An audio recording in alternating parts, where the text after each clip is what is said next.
আজ আবার অনেকদিন পর রান্নার একটি ভিডিও নিয়ে চলে আসলাম। কাছে দূরে যে যেখান থেকে আমার ব্লগটি দেখছেন সবাইকে আসসালামু আলাইকুম।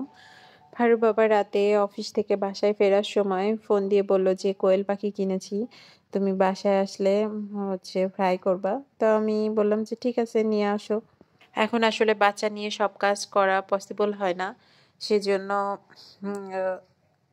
সব কিছুরই একটা প্রিপারেশনের দরকার হয়। তো আমি কোয়েল পাখিগুলো নিয়ে আসার পরে তিনজনের জন্য নিয়ে এসেছিল আস্ত করে ফ্রাই করার জন্য। তো আমি সেটা ফ্রাই না করে ভাবলাম যে রোস্টের মতো করে ভুনা করি, আর তার সাথে একটু পোলাও রান্না করি, তাহলে খেতে খুব ভালো লাগবে। সেজন্য আমি পাখিগুলোকে প্রথমে লবণ হলুদ আর মরিচ দিয়ে ভালো মতো ভেজে নিয়েছিলাম, আর ওই ভাজা তেলেই আবার পেঁয়াজ ভেজে নিলাম এবং বাকি মশলাগুলো সব কিছু এটাতে দিয়ে ভালো মতো কষিয়ে নিব। আর মশলাটা যত ভালো কষানো হবে তত রান্নার টেস্টটা কিন্তু তত বেশি ভালো হয়। আমি একদম আমার নিজের প্রসেসে রান্না করতে পছন্দ করি, তাহলে দেখি যে সবসময় টেস্টটা খুব বেশি ভালো হয়। অন্য কারোটা ফলো করলে কেন জানি না ভালো হয় না। আমার রান্না করি এটা সেইভাবেই রান্না করেছি। আর এতে লবণ মরিচ হলুদ বাকি মশলা সব কিছু দিয়ে নিলাম, দিয়ে ভালো মতো একটা কষিয়ে নিচ্ছি।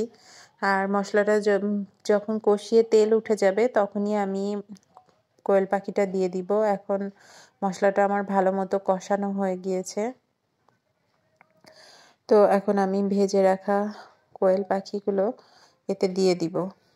একটা সত্যি কথা কি, আমরা কিন্তু কোয়েল পাখি কখনো খাইনি বলতে কখনো বাসায় নিয়ে এসে রান্না করে খাইনি, কেন জানি না, কখনো খেতে ইচ্ছা করেনি। অনেক সময় কিনতে ইচ্ছা করলেও কিনিনি, কারণ কেন জানি না খেতে ইচ্ছা করেনি কখনো।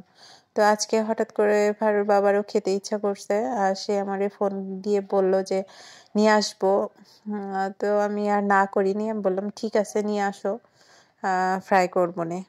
বাসায় নিয়ে আসার পরে ভাবলাম যে না, এটা ফ্রাই না, এটা ভুনা করব, আর তার সাথে একটু পোলাও রান্না করব, তাহলে খেতে খুব মজা হবে।